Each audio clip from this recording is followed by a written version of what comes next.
All right, I'm gonna call us to order. Time is currently 5:02. All right, so the first thing is we have the approval of our draft meeting minutes from our October 21st meeting. This last meeting. Yeah, right? Isn't that the one? Yes. 23rd? No, No, that's today. It's September 25th. That's when it's. September 25th. Oh, sorry, I picked up the wrong document. Yeah, so our October 9th meeting minutes. We didn't have a meeting, right, because I canceled it. Right. You don't need to do that. So September 25th. we need to- September 25th. Can I have a motion to approve? So that? moved. Second. All in favor? All right, we gotta do a voice vote. Do you have anyone on? Meeting was, I don't see her now. I just gave her access and then she disappeared. Okay. That happens. I'm just gonna do like a voice vote really quick. All in favor? Aye. All opposed? No, no, abstentions. We'll just say that she abstained. Just say she wasn't available. Oh, yeah, she wasn't available. Yeah. All right, so yeah, we have to approve the minutes so that they can go on the county site. So we've done that. All right. Report from so the first thing we have.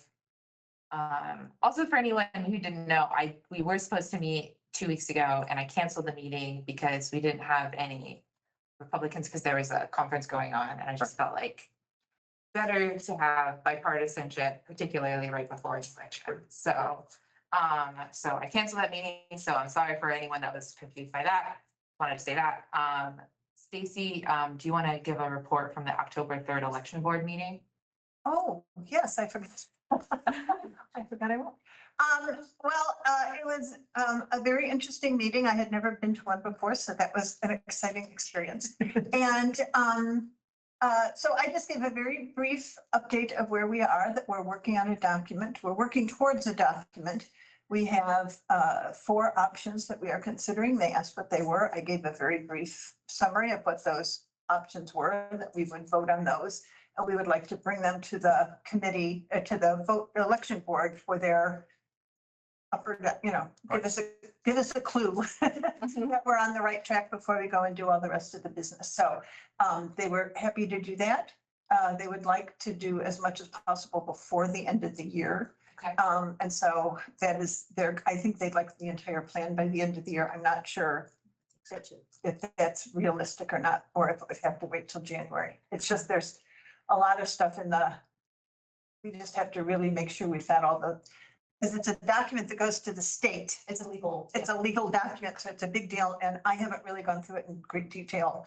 And I think it'd be good for several of us to go through it in great detail to understand exactly all that we need to do. I think we have a broad outline. I think we can get the broad outline together by the end of the year, but whether it has all the I's dotted and T's crossed, I'm not convinced, but I think we could do it sometime very shortly thereafter.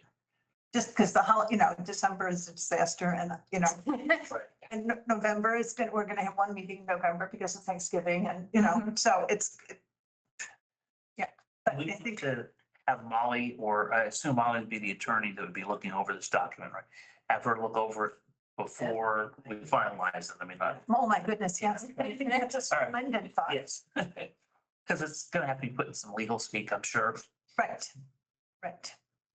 Yeah, I think those are all good reasons for being, I know that they are anticipating our document but yeah, that's just. I think a draft is possible, I think a draft is possible in November for them to go. because we already have the very good update. We have a good outline, we have a good start. I put together a lot of tables because for me, data, I can't even think about it without data. I can't even think about how to think about this. So this was a fair amount of effort to put those tables together and then to get them from Excel and, all that stupid.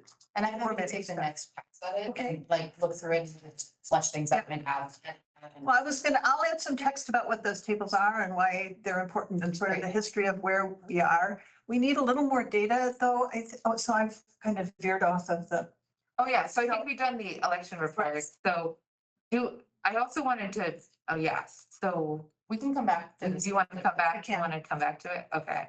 because I know that I jumped us forward. Oh, Sorry. and we have a guest with us to present. We don't want to keep them waiting. Yes. Yes, yeah, John, right, is on there. So, yeah, so I think we will move on to the discussion of the GIS map of voting by precinct. John, thank you so much for meeting with us. It's really great to have you. Yeah, no problem. Yes, I'm John Baton. I'm the GIS coordinator for Monroe County. Just a background on me, I've got a PhD in industrial heritage and archaeology. I've been doing GIS stuff in terms of like social data for probably about 15, 16 years or something like that. A lot of what I do is try to incorporate I guess qualitative data into GIS applications to understand kind of spatial relationships among people and then also among people in the environment. But what I was able to do is come up with a dashboard for you guys, and everybody here has seen that information as well, correct? Like gotten the links and stuff like that. Have you gotten to see it yet?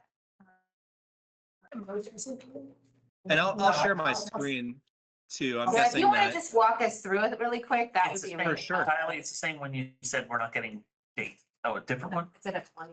Okay. So you guys can see my screen, right?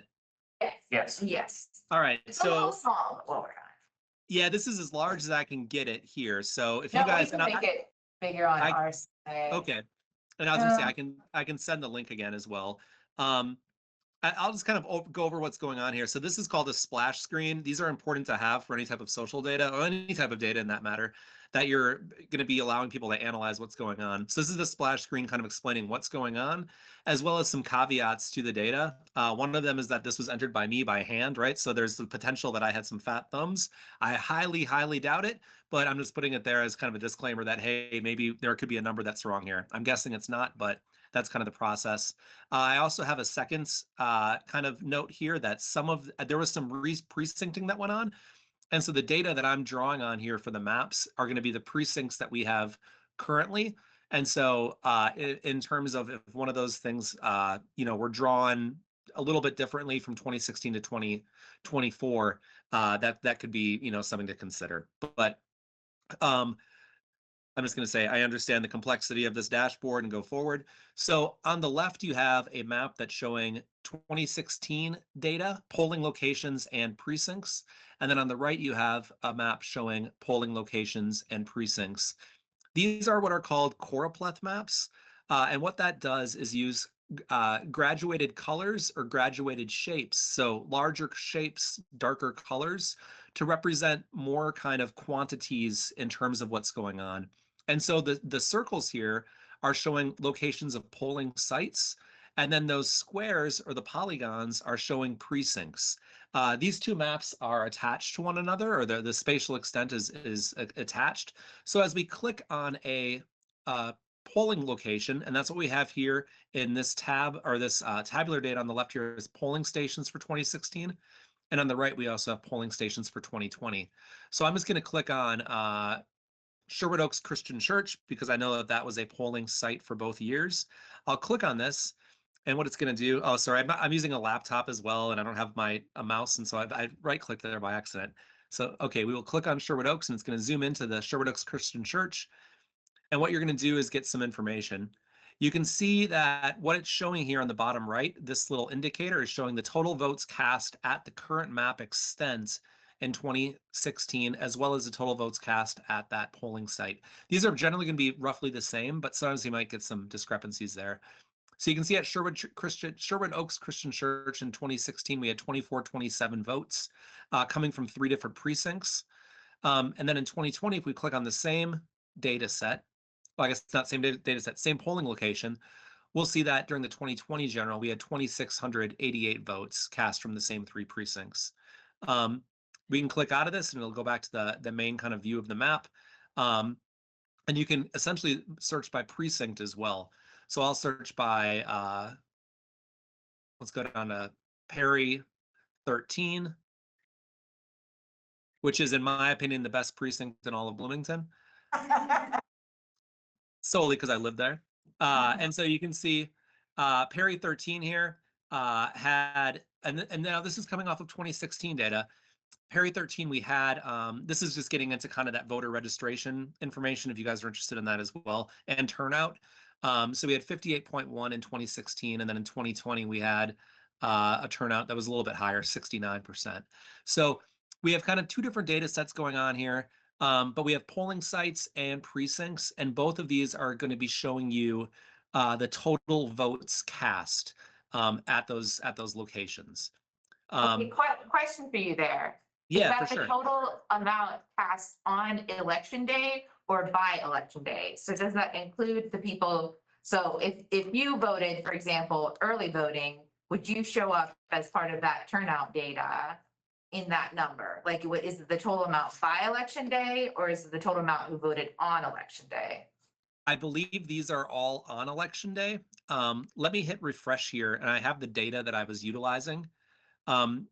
As I mentioned, a lot of this information was hand typed because the data source. So when you're yes. when you're We know, we're good. you guys are aware of it, Yeah, but yeah. so let me just show you guys this here. So here's 2016 data, and then I'm gonna pull up 2020 data as well. The 2020 data is better, but the 2016 data is pretty pretty gross, for a lack of better. I believe this is 2016. We'll see what.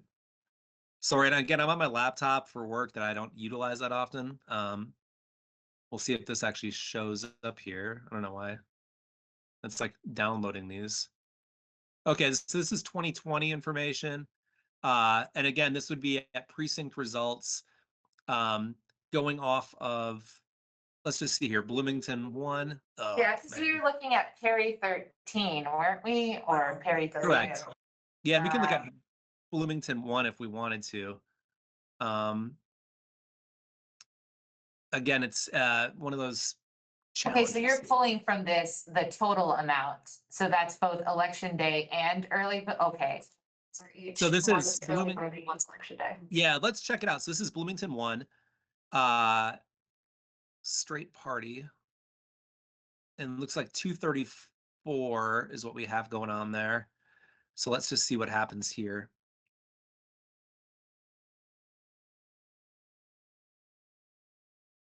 Sorry, the team sing is blocking. I'm used to having like multiple screens. I don't have that right now. 234. So yeah, so here we have ballots cast for Bloomington 1 was 234. So it was both for 2020.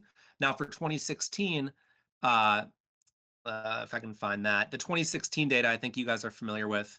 It's not good. Well, I shouldn't say it's not good. It's just it's complex. It's a challenge to work with.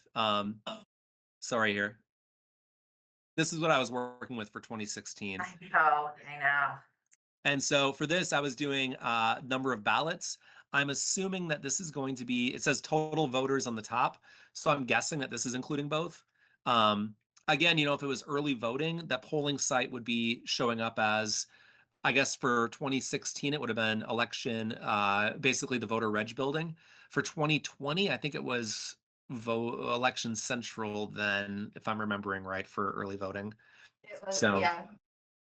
So again, this is like the data that I had to work with and trying to kind of come up with something that's intelligible for the general public, and then also something that you guys can utilize.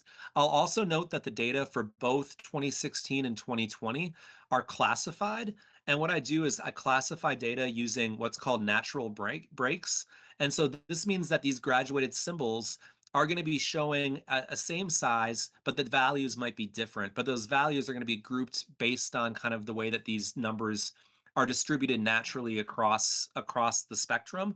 And I do this because this is a way to eliminate any type of bias or kind of subjective, you know, doings on my part. So that's what's going on here too. So just to confirm again, so it looks like we think both of them are by election day. So by the end of election day, that's what happened, both early voting and, okay, all right, thank you. Correct. And that's, to the best of my knowledge, that's what I think we got going on. Okay, cool. All right, sorry, I interrupted you. Did you want to keep showing us anything?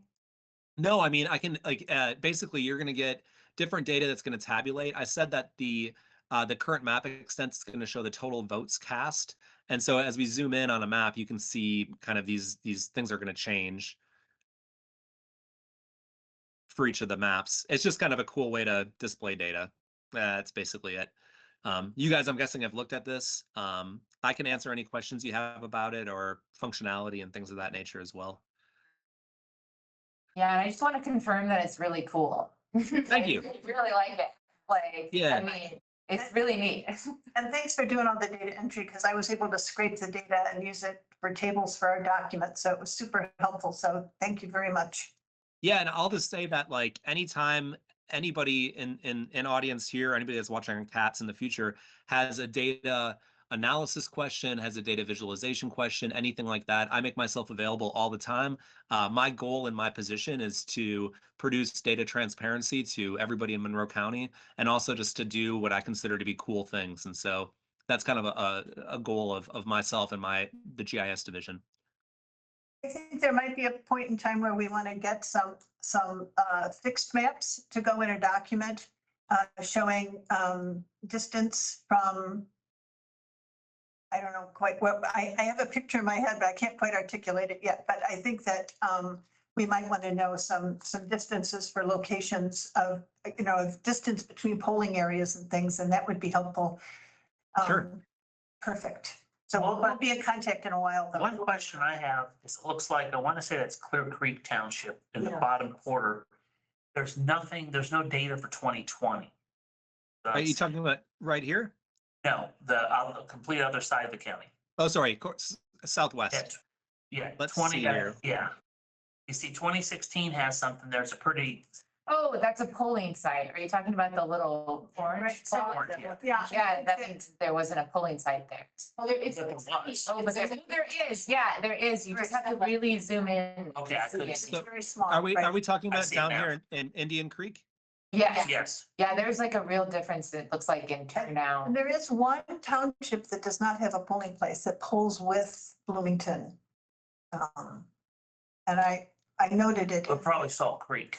Yeah, Yeah. exactly. Okay, But why is that, what you pointed out, why is that so different? yeah, that, Well, it's small because it's the number of people who vote there. At the precinct, so. that's, I don't know Did it if change that's, that much? That's what we're yeah, I don't, observing. yeah. Well, do you want to tell us about the orange circles and what they mean? Yeah, That's a tremendous drop off, and I think that's something, But so the number of people, correct me if I'm wrong, John, the blue represents the number of people who voted in that precinct, like the percent number of people. And the orange is just that polling site. correct. So I get That's that. correct. It's all So here, that early was, voting. Yeah, was No, the it's funny, Indian- funny. But Right. but this includes early voting, correct? So it's mail or something? The precinct site would be what got the votes then though, right? Because it was early voting. it would be the light blue. Plus we See, got- we changed the voting locations. In 2016, that was at the fire station. And in 2020, I think it switched to the Lions Club. Yeah. I worry that, and see, the votes are more. Oh, yeah. Yeah. oh, what is going on with this one? 871.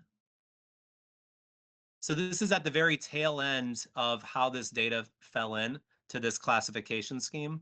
You can see 871 here in that legend. And then this one be 739. I'm guessing this is going to be at, Oh, Right. So oh, well, there, That I was the mean, state. okay. Well, So that they're now they're makes apples sense. and apples, basically, but because of turnout changes.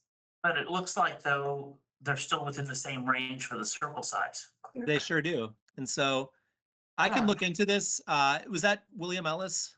Yes, I can look into this and get back to you on that. I'm trying to zoom you. out here, and my issue with not having a mouse, I have to use the zoom on my I understand that. Yeah.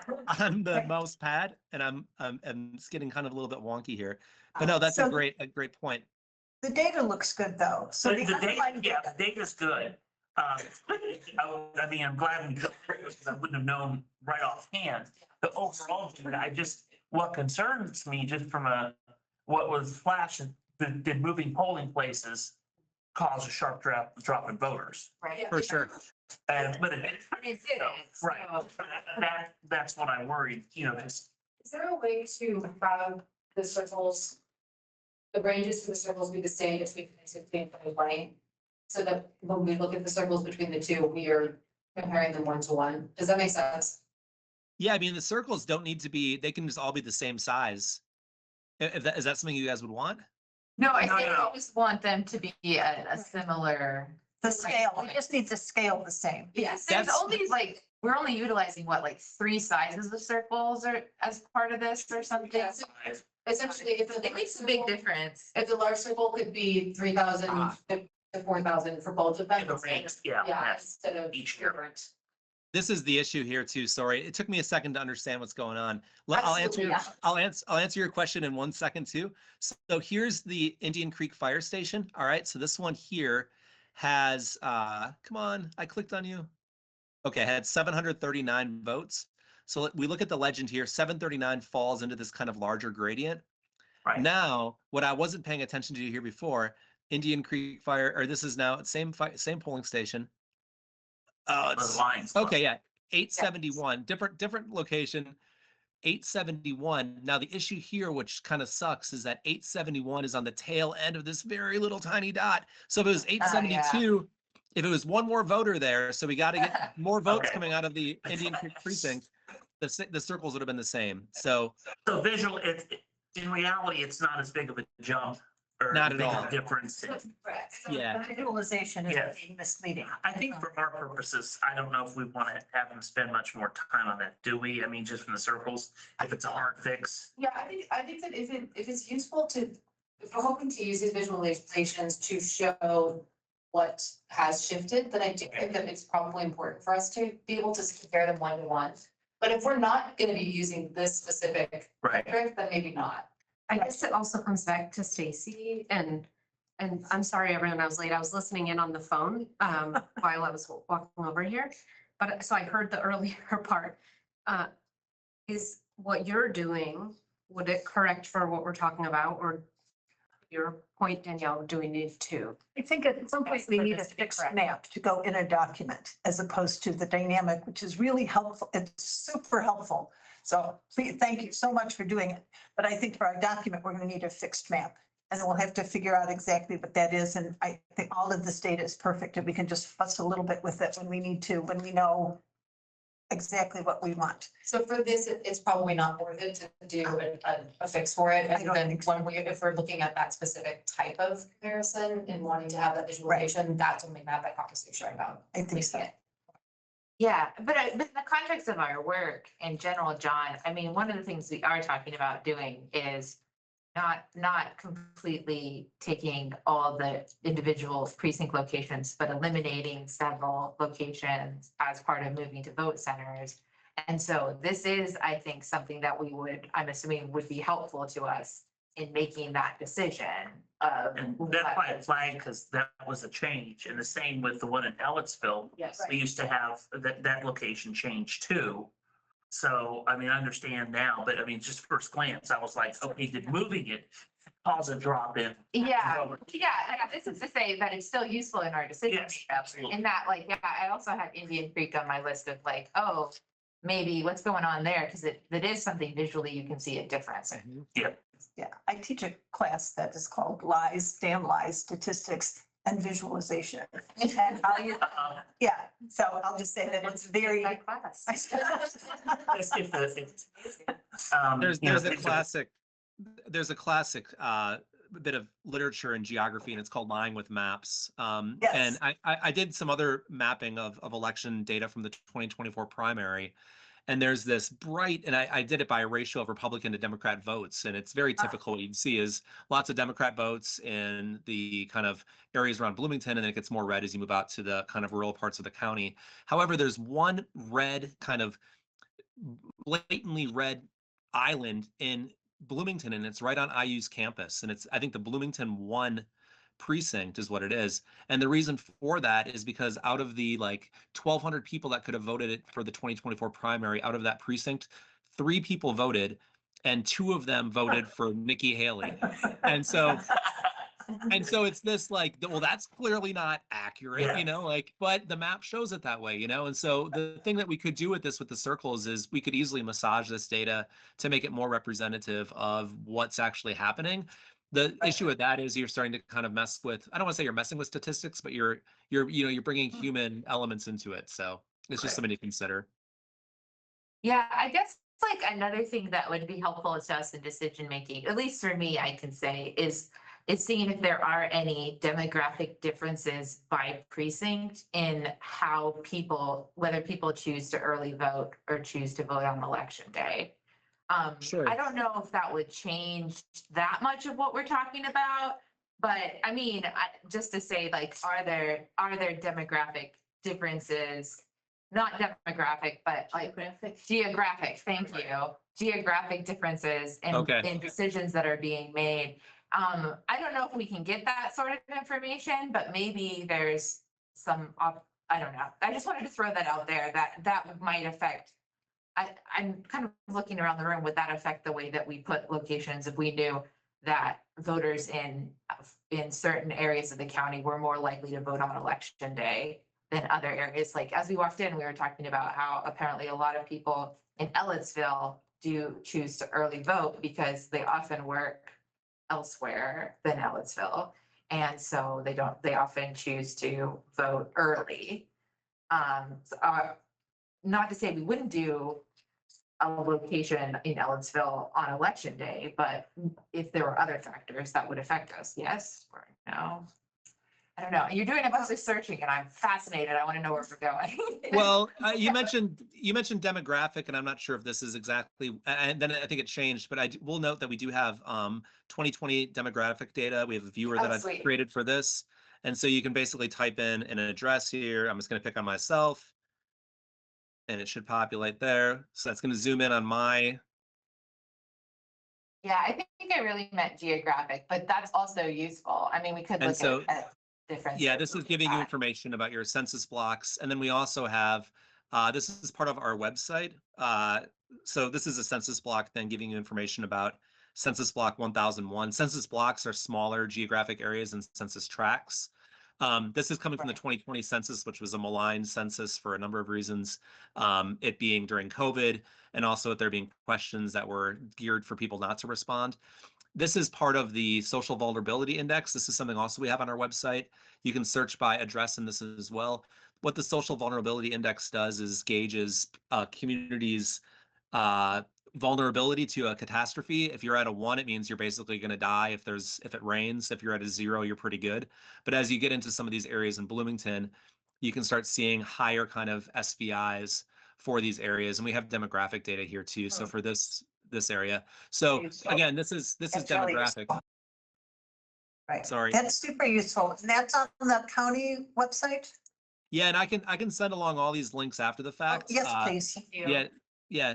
It's the GIS division. It's award winning. So I'm patting myself on the back here. Good, yes. This is so helpful. Yeah, this, I think this is super helpful because this will help us a lot to determine, so the more vulnerable people need more opportunity, right? So I think. Well, yeah, it might help us in assessing, Yeah, vulnerability. no, I think that's marvelous. Yes, thank you, please. And yeah, any other questions for me or? What else did you, I heard and was taking in everything you were saying about the checks you have in place to be impartial. So fully respecting that, I also want to ask if there's anything you want to draw our eyes toward since you've been looking so deep. And we want to consider that if there is something we just talked about one example that William raised and we unpacked it some. So similarly, do you, John, have anything you wanted us to look at where you thought something interesting might be going on? I think something to consider, and this is just, I included in the data set, is looking at, which of these polling stations have more precincts tied to them? And is there, is there logic behind that? Again, I did not spend a ton of time analyzing any of this, but these are some things that I was kind of, looking at was, Bloomington High South, that's my polling station, has 5 precincts, that's just one thing. I think, William, you were saying something? I took some of that. I took that data and I do an average number of, I've done some, very coarse descriptive statistics on that. So it's pretty interesting to how many precincts per polling place and how many people per polling. So it's really widely, there's a very wide. Which is a good thing, yeah, to talk about as well as we don't have. Divergence, there you go. Divergence. We don't have precinct polling, we have super precincts. Right. Which are not always totally Right, fair no, either. right. Which is something to consider as part of our work, is we don't have. They precinct all polling. are, maybe Yes. they all are based on this column. All besides a few. There's a couple that only have one precinct. Right, there's Like the green. a few. Oh, I Yeah, just want to see everything. Benton. yeah, There's most of them. Well, Benton super said, precinct. Yeah, Benton that's- has- it does because it's a super. right, but I don't know if that would be is, because normally you can have, traditionally before, you could have two precincts in a building, but the super precincts, it's a lot more. Right. And the two precincts had to be, both had to be contiguous. I don't know if the super precincts have that same. I don't think all the precincts have. And we're looking at Kylie, do super precincts have to be contiguous? No. No, I didn't think so. Yeah, Yeah, so they, because they're one not. of ours, like election ops is a very strange one. Like there's just really random precincts there. Not really sure how it was selected. Do you know, Kylie or John, while we have all this up, so, maybe it's just a matter of scrolling down a little bit so we can see how many or how few locations have one precinct? Since we're saying have that it. several of them have three or more, okay, so it's just few. It's in that And this document. is 2016 here and then 2020 over here. Okay, oh, thank you, and we can't. Now, like for quite see that 24, one. it's fewer now than what it was. Like Fewer there's ones. fewer that have just one precinct than Okay. what we originally. Oh, no, it's not. It's mostly because of, Kind of have not those having a building. We've got, that's, yeah, that's what I'm saying. Or is there any logic that is based off of?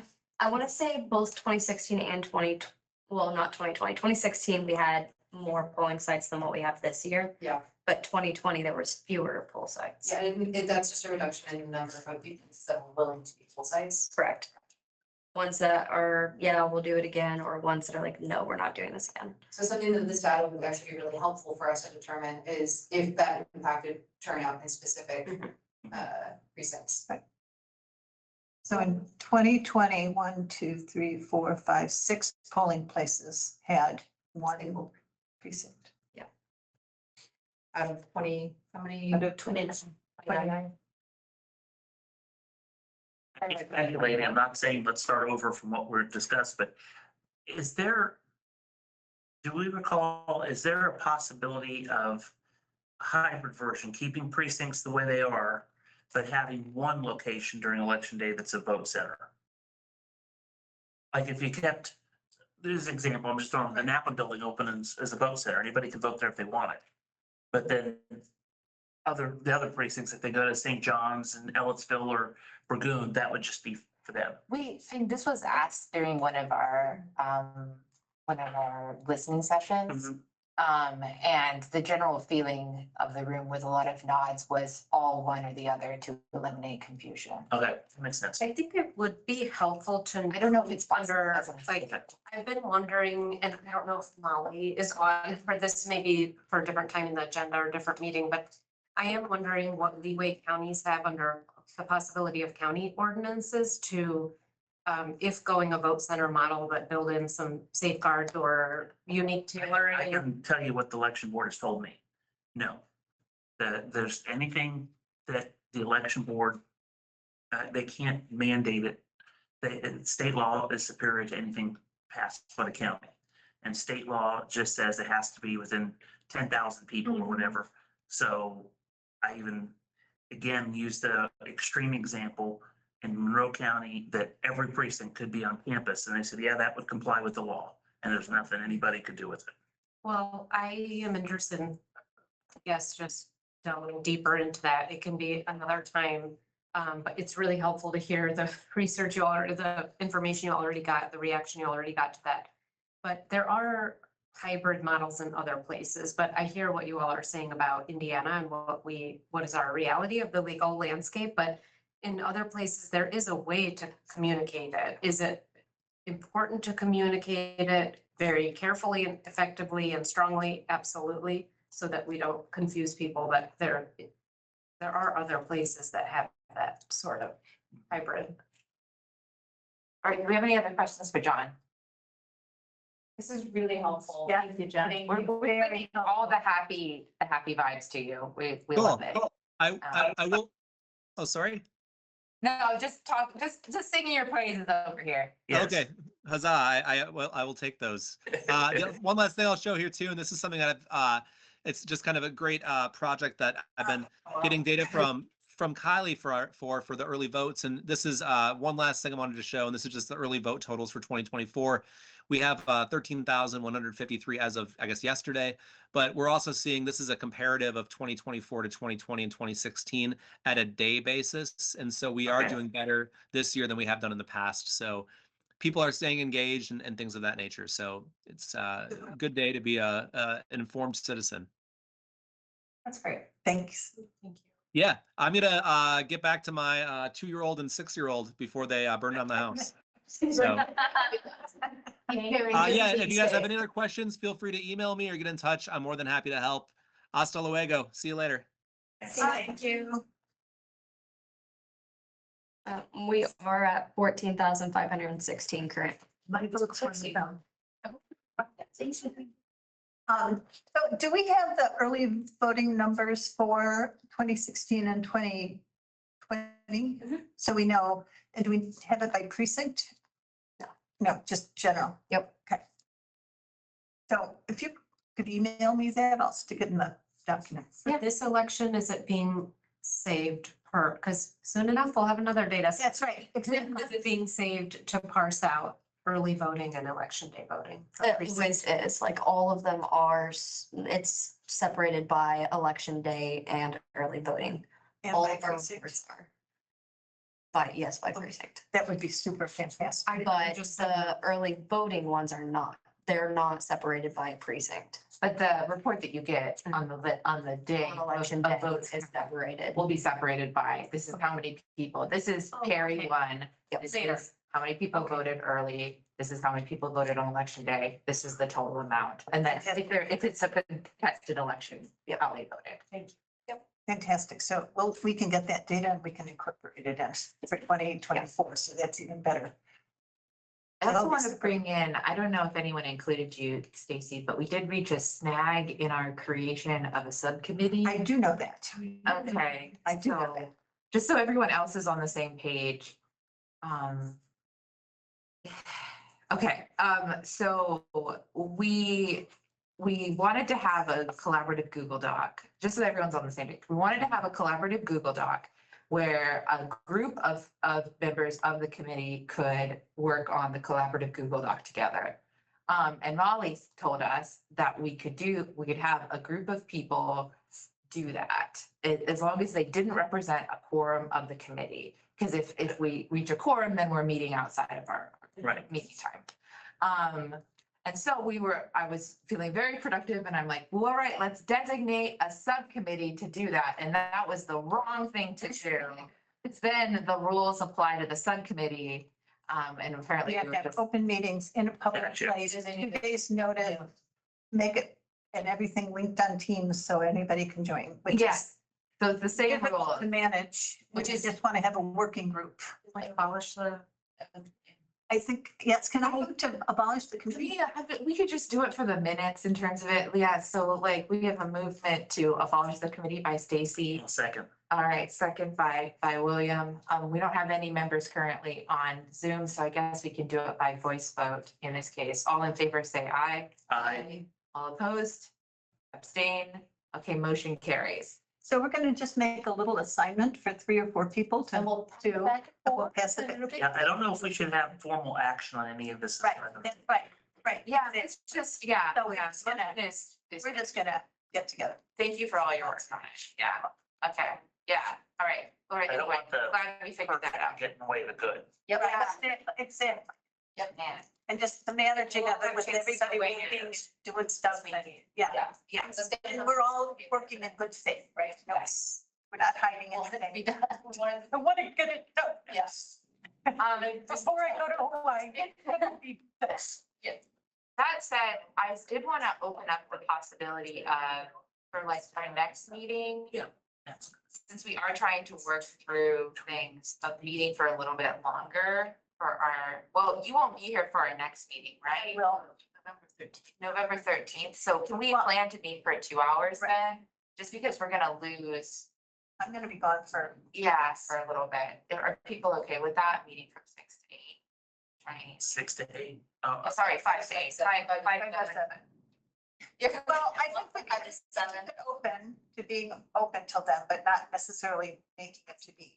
I think there's stuff that we can do short term because we have some of this data now, if we were willing to just start talking about. Yeah, that sounds good. No, What would we'll be go to that next, but I wanted to make sure we had some extra time for our next meeting. So 13th is, I'm sorry to be catching up on this.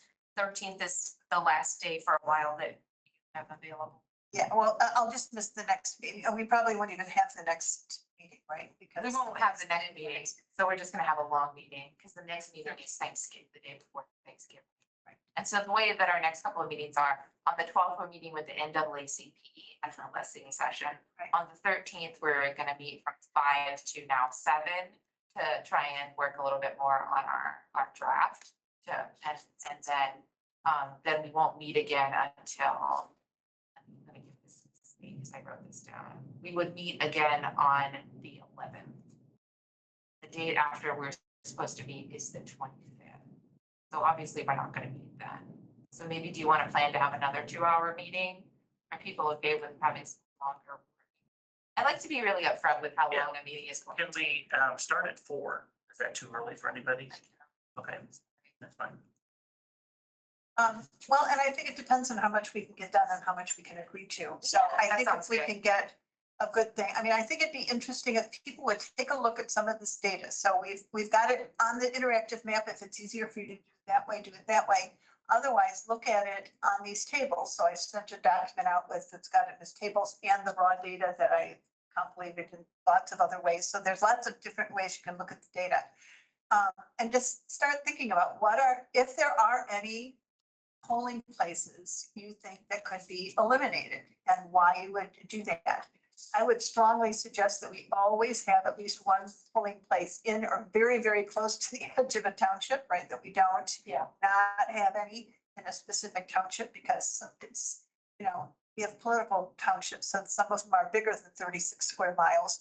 Like Benton in particular is particularly large. It's almost 50 square miles. So, it's a ways to go. So that's just my suggestion. But I think if we could come up with, right, if we're going to go to 22 or some arbitrary, some number that we've sort of thought about, start thinking about what those could be. I'd caution us, at our next meeting, we'll hear from, I hope we will hear Right. from Bob White. Right. And he's got other things that we might want to understand from his perspective, like Right. where is there reliable internet, which is kind of Mhm. important. Yes. Right. So, Oh, that's a very. And with the other thing to look at, which also I looked at when I looked at these potential locations, is potential additional sites for early voting. Right. Some of these have really great turnout and might be good locations for early voting as Right. well. I'm kind of assuming that might be something also we can look at, is like very successful precinct locations. Right, especially big ones that are close to businesses and shopping and other places. That would be very useful. Yeah, I mean, what the two that I found that looked promising, just to say, is St. John's in Ellisville, and Southside Christian. As two locations that seem to have good voter turnout and are in different areas of the county. To be on them early, yeah. Campus too. And on campus too. I don't have any, obviously, because of our precinct voting location, the data is not very positive.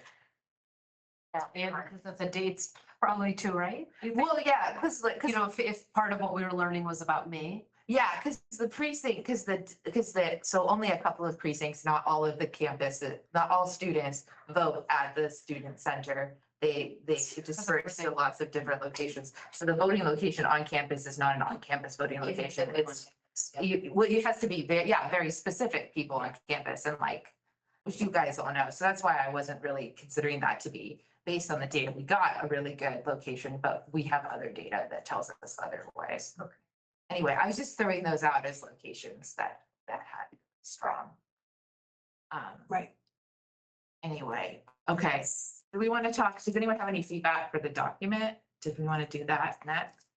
Sure. I have a couple questions for Kylie for Yeah. going forward. So I think we need to understand more about the technology for polling place. I sent you a list of questions. Did you get, is that data you can get for us?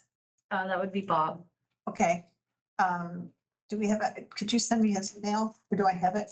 I think you guys might have it, but I can resend it to you for. That would be super, because I'm really interested in the number of workers, the number of pieces of technology that each one has, because then we can start extrapolating.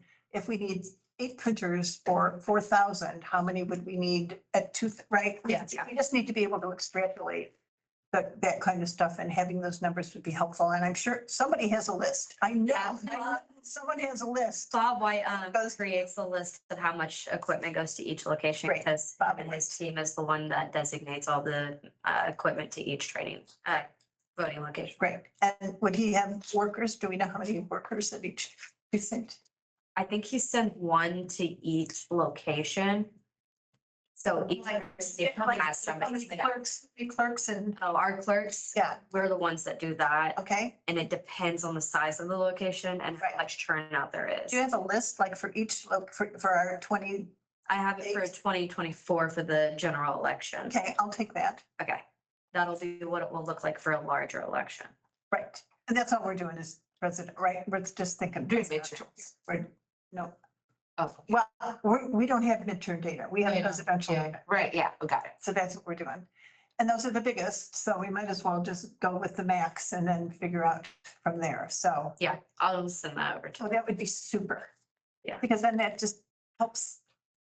That's all that stuff that has to be addressed in that plan. So we might as well start getting some of it and look through what that means. So that's really what are my questions. Yeah, and I had like an idea that I was talking to Ralph about it before we had this meeting, but I wanted to throw it out there as a potential recommendation for early voting, which was to take, so let's say we do go from 29 locations to 23 locations.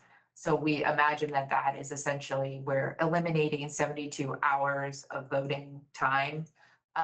So what if we had a recommendation of adding 72 hours into early voting with across possibly 2 different locations, something like Ellisville and a student location. That was one idea that I had, which would be affected by these same things. I didn't know how people would feel about it, but I was trying to think of what a recommendation on early voting might look like. And so my initial thought was 72 hours interdispersed across 2 different locations. Also, if you guys want to look to see where a good location would be for early voting in general, because we'll lose Napa this year. Yeah. Oh. Is that 100% sure? Yeah, we've already been told all of our stuff is being moved to the Showers building after the election. Oh my God. Are they gonna be unsecured machines like they had in 2016 when they last did that, do you know? We don't know yet. They've not given us any other information besides that everything will be moved over here upstairs. You know, the last time they did that for future, anybody was just able to walk in where they were. That seems like a problem. That's Yes. correct.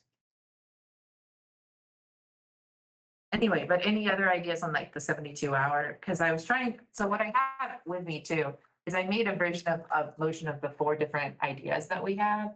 And I was trying to figure out how they would relate to our early voting locations. I think it's a good idea. Okay. I think voting location, I think early voting should be a separate proposal. I from think it those. should be separate I proposals. do, because I think the election board will think of it that way from my Mhm.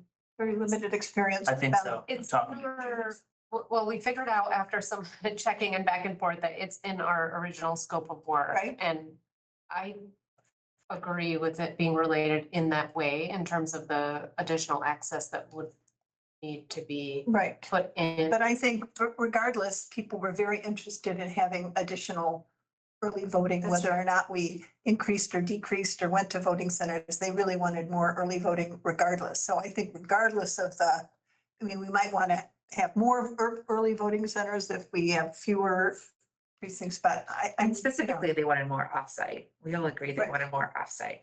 Yeah. right? Like they didn't want more hours in the building. No, I mean, I've been getting phone calls this whole last week, of people asking where the location for early voting is in Ellisville. And to have to tell them that it doesn't exist and then to get yelled at because there's not a location in Ellisville. It's Can you great. tell them we have one that's centrally located, which it is? Yeah. And so, That's good to know that Ellisville specifically is being very vocal about watching. quite a few calls about that, but then we've also had calls from students asking where the early voting location is for them as well. And just having to remind them. Yeah, which is data points. Downtown. Yeah, all helpful data points in terms. Yeah, it's great. Right, so Like, sorry, guys. I think that that would be, a reason of, is to have, if we had 3 early voting sites, 1 on campus, 1 at our regular place, is that vote center, That one's election ops. election ops. Yep. And then 1 in Ellettsville somewhere would be lovely. That would be fantastic. A fourth as you suggested. A fourth? Oh, sorry. So we were talking about. Oh, yeah, Southside Christian Church. Right. Yeah, so Southside Christian Church, St. John's and Ellettsville was the one that it seemed like it just had better turnout than Ellettsville. There's a post office, I can't remember. I forget, St. So John's. we have to worry about security with those too, right? So we have to have lockable Right. rooms, and I think churches could be problematic. Yeah. I know St. John's is. St. John's, isn't that was that location one of the times or the other? Yeah, times? that's location both times. Okay. St. John's and Ellisville Christian Church. St. John's is, how has the reception been lately? Because they've been very antagonistic about Yeah, the whole place. they're back and forth. Like sometimes they're like, yes, we want to be a polling place. Other Right. times they're like, we're not really for sure. This might be our last election. That's, So it's very, you just gotta walk on a thin line. with I just don't know if they'd be open to having, it. Right, so that's what I'm Right. saying. So having private institutions do that, I mean, I think we'd be better off with the library if we could get the Ellettsville Public Library to do And it. with early voting, it's gonna have to be, it will have to be in a room that can be locked Right. at the end of the day, because none of that equipment can be taken down until the end of the Right. early voting. Well, I think we can suggest St. John's and then if you guys have. issues. There's nowhere for us to lock it. No, I mean, but, that it has to be locked and managed during early voting. Are we saying that during? Yeah, so like when they would be Problem. closed, Okay. when early voting hours are closed, it would have, all the equipment would have to be locked away from the public. So with it being in there on a We transport Sunday, it the day of, and then, like, could we have like days of early voting or? that cost would be astronomical, transporting back and forth. also the taking it down and rebuilding it takes weeks. Like they're actually right down the hall right now, building everything for election day. Well, do we have a location on campus where we can lock it? Depends. If we have the room that we're using this year for the general election at IMU, yes. Okay. So we just need to, so we don't think that churches might not have this. No. Yeah, I think. Especially with them having public and they're on a Sunday and we're not open for early voting on Sundays at all. Okay, It would not be beneficial at a church. okay, got it. I do think though, going back to the 72-hour idea, I think that can just be part of the support for a need for more early voting sites. Like if it's some, because it sounds like we all, like there's a strong want for more early voting sites regardless, that.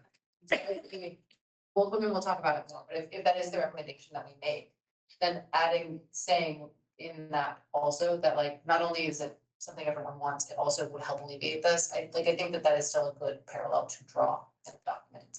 Yeah, because I think I looked at it, and it looks like we have like 208 hours of early voting already, and I think the goal would be to add 72 hours of offsite locations of some type.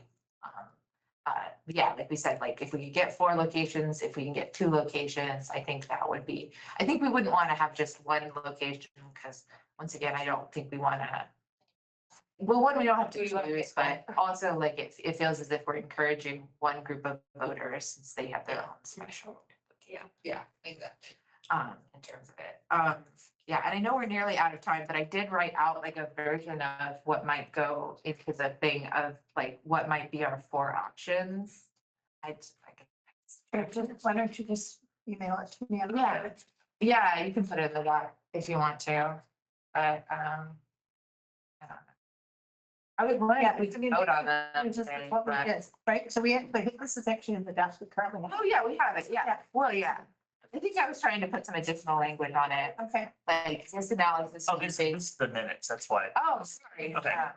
Anyway, I don't know if this is helpful, here, thanks. because, yeah, so this is those same options, which I think, yeah, you have. We haven't, I mean, I was trying to get to the, see where we are right now. This is where we are right now. So we've got that. And then we'll start working on these. Yeah, I didn't know if we had any additional language or. Wasn't sure how we wanted to proceed on in terms of this. One of the things we talked about is voting on what our preferred solution would be. Perfect. You wanna do that next meeting or today? I'm ready to vote now if we'd like to, but I mean, if people would like to. Well, let's put some let me put some text in the document and get it a little more fleshed out so we can put all the numbers together and, Okay. All right, so we'll plan on voting In our next session, that's gonna be a little long. in our next session. That will be a little bit longer. And then we can talk about it a little bit too. Yeah, and if you wanna, like, yeah, if there's any language to this, like, one of the things I added, like, the analysis for the 23 would be based on geographic distance, population, and suitability of the site. Those were the things that I put, there might be additional wordsmithing people might have for that. Sites will be included in the vote center plan was some of the language that I was trying to think about is because on one hand, there's the convert all current locations, and then we should not adopt voting centers. And then based on our analysis, we should select 11 vote center locations. And that should be based on township representation because we wanted one for every township. Right. Then also geographic distance, population and suitability of the site. As potential, like language in terms of it. I want it to be as, to people kind of, anyway, okay, so you can think about it, give me back if you do about how that's written, or if there's other things that should be, because I would entertain people also saying like, if there's demographic representation that we also wanted to include, but I don't think we're including that currently in our We don't, analysis. well, first, we don't necessarily have demographic information. Right, well, We have some of it, A little bit, But but it's in different places. in different places. And, we're looking, I mean, we do have in the document I sent out belatedly today, does have, here's the size of the townships. Here's the population, 2020 census of the population. Here's how many people voted. Here's how many voting polling places there are. So that we can say, on average, right, we say there's a polling place per N people. And the range is this to this. And I don't remember what those numbers are. My phone's too little. I was to read it. My old lady eyes don't. Oh, there we go.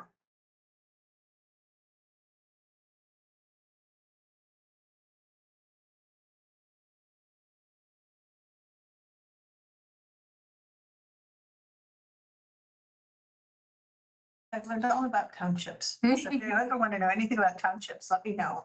I'm your girl. Was there anything particular that you wanted to call out?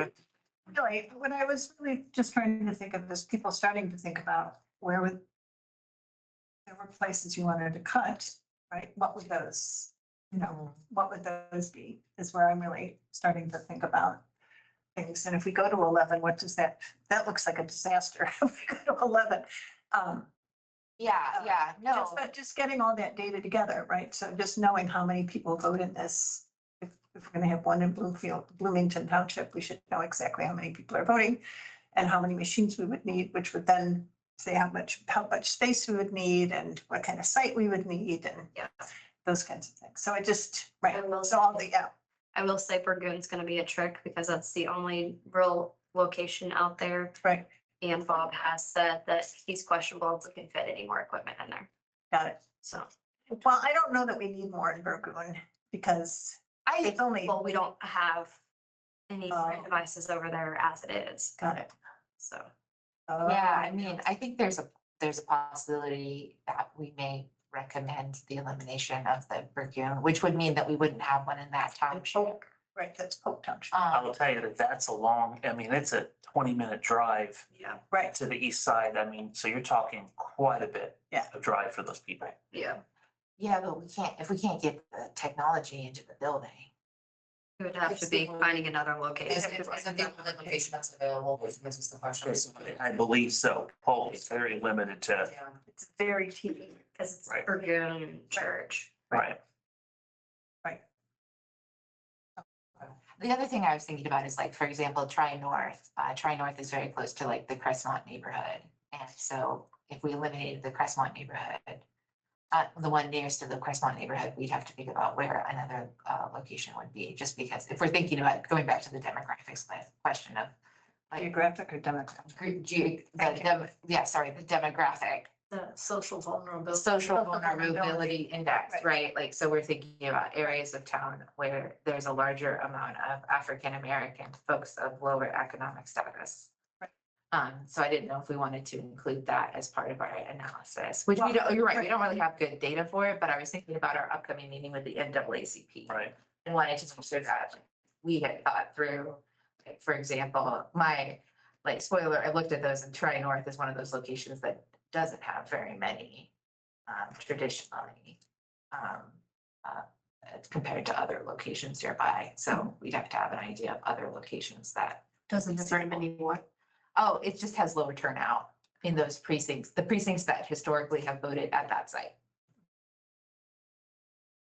Which also could mean that folks just didn't have access to that site in their workday, you know, Right. like, because Exactly. that's the other hard part of Right. that. They live- getting right now. Yeah, that's the problem with, that's why I'm trying to like make that difference is they Yes. didn't have a choice, people didn't have a choice where they voted before. They Yeah. had to go to a specific location based on where they And live. the location either didn't work for them, or they were not motivated voters, and it's hard for us to. So we should be able to tell some of that though by how many people requested absentee ballots and voted early from those Yeah. precincts. To some extent, yeah. Right, I mean, so, I will say though, there was more precincts added to that location, so the 24 numbers might look different than what was Right. previously, because Arlington Elementary was not a location this year because of the construction that they had going on. Right, which is So the we the next took- location on the other side of Crestmont. Right. And so we took their precincts and split it up between Bloomington North and Tri North. Oh, so they might have, so you're saying there might be an increase due to a number? Yeah. Yeah. Like there could be additional factors that could help in terms of it, but I was just kind of bringing that up if we're trying to do that sort of analysis and if we do get feedback in our listening session that we need to be aware of like historically Black neighborhoods and making sure that we're not, yeah, exactly, yeah, exactly. we have to worry about that for Lagoon too, those are elderly. Yeah. I mean, so we don't want to disenfranchise them either. Quite, is there a way, I was just thinking of maybe a fifth option to include with this, just a thought. That we recommend the super precincts include more precincts. In other words, we consolidate even more. I think that we could look at I think that we should spend some time with the data on GA. But I'm saying if the data Yeah, bears that out, do we want to consider entertain that may be another way, like student voting as an example? You know, we put more precincts in the one place, so they're all more in the same area. But then people couldn't choose, right? no. No, they would still have to be in those The precincts. number would be my concern is that like, and I have no idea what the data says yet, but Right. I worry that with the super precincts that serve more precincts, that we actually have a lower turnout from the precincts that all have to go to the one site. But I don't know if that's true. So like, I'd be curious to see what the data is, but my instinct would be that that is how it goes. So until we know, I mean, so which is why I think next. That's what I said. Yeah. Is it something based on the data, Yeah, we'd be open-minded to yeah, so I think next, as a consideration? I think if you want to, if in the zero, and if in the no change or the no vote center, you say, we want to Gotcha. add that's, Right. to make more super precincts so that Thank it's. you, exactly. So that we We can can add that certainly number. add that. And if you want to think about, because for me, I get a little lost in the, what you think would be decent precinct. Yeah, I mean, you should, I would entertain like Yeah. language if Right. you wanted to bring it forward, but I think one of the things that we were trying to do is everyone would pick their preferred. Right, so if you have an idea for that, what the super precincts would look like, why don't you send me that and I can put it in Okay. a document? And I'll tell you guys, my biggest concern with vote centers is there's no guardrails to prevent what I call packing them in one area. And I am going to add my own, which is not putting words in your mouth. No. My concern. One concern is the cutting of vote centers later. Yes. Despite what we recommend. Because it would might result in exactly that, Right. it's just like all of it's all. But they can do that with precinct, I mean, they can do that with anything, right? They So, can't do that with precincts. Precincts legally have to have every, I think, 5,000 people okay, represented. So I mean, that there's strict guidelines got it. for that. That's very fair. And But the polling places, wouldn't, you could still just have 3 polling places in the county. no, You can't. you Like can't- these, as you called it, super precincts, would that happen to a greater degree? It could, it would depend on how many registered voters are in each of the precincts that you combine together. So you would have to continue, like, you would have to keep track each year of how many people are registered in those individual precincts within that super precinct. because I'll tell you, Thing that we're constantly having, that's why we have to move people around all the Right. time. hey, one of the things, and probably should get this out of here now since we're down the process, that we had a former clerk, Nicole was clerk, at a work session, was upset about something. And she said, you wait till state laws change, which is a majority vote for vote centers. We will cram every MF1 on campus and you guys will not get another vote again. Oh, God. So, I mean, and then I started looking into it. There's nothing to stop that. I think that's, I mean, yeah, so yes, the way it was written is meant to incentivize people by taking out a lot of those guardrails, and they haven't added those back in, but I would add And that. no state has. That's just it. And no state has, but I would also say that we're now in what, like 12 years of voting centers, and mostly that hasn't happened. Well- There are locations where they have. Every time eliminated the zoning. vote center has been done in every county, Vigo, Vandenberg, I think St. Joseph, the population center ends up turning and flipping the entire county. And the same goes with red ones. If there's a blue population, if there's not wherever there's a big concentration of votes, they usually flip the county. So what you're saying is there's higher, so not a bigger. I have to see the data. you're looking Yeah, at. turnout's not impacted, but all you gotta do is look at the actual results of the elections. There's no true demographic change, but it just seems like what happens is those precincts that are on the fringes, or is the minority party. It happened in Georgia, it's happened in Texas for the opposite way from red to blue. It's a way to consolidate power for the majority party in a county. I'm concerned with that, especially without guardrails. Do you think that looking at some, like next week at least, pulling some data on that, on specifically what the turnout for the super precincts are, it should be part of the conversation. Right? Because I think that at least for myself, next week, I'm probably going to pull some very specific data based on all of these and just have that ready to discuss before we decide to vote on these. On separate note, I am unfortunately not available for the meeting at the end of the CP. So I'm sorry. Oh, okay. I should be able to make that meeting. Yeah, it's just a listening session. It is, so- yeah. I've not been able to. Okay, Also, so the 12, like, we have a work conflict that night. I would really like to be there. I'm not sure. I would yet, also- So I'll. Okay. I'm with you too, but When is it? It's on the 11th. Oh, wait. 12th, wasn't Yeah, the 12th. Oh, wait, is it the Wednesday? No, it's Tuesday. Tuesday. the Tuesday, yes. And what I am. location is it? It's at Banneker Center. Yeah, I forget what time. Right? So lovely. I love it. Okay, thanks everyone for sticking around for a little bit. We'll do a 2-hour meeting in terms of it. Let's just really quickly, because do you want to, all right, tell me your name. I'm sorry. Zoe, let's just go around and say all of our names. I'm so sorry. We're so sorry. We get real excited. Well, I had a guest too. I didn't wanna- Yeah, so if everyone just wants to go around and say like, all right, so I'm Alana Stonebreaker. I'm one of the Democrat representatives, I guess, on this committee, and I'm the chair of the committee. William Ellis, I'm the Republican chairman in Monroe County, and I'm also the Republican rep on the committee. I am Ami. Sorry, we didn't back up and do this earlier. I'm Ami Gandhi. And I was one of the later ones to join the committee in the initial round of appointments and here in a nonpartisan capacity, I'm a voting rights attorney. I'm Kylie Ferris, the Monroe County Election Supervisor. I'm here mainly for county support. I'm Danielle Wheelock, I represent independent voters here. I'm Stacy Kowalczyk, and I too represent independent voters in the council. And Rochelle, I'm here representing the League of Women Voters.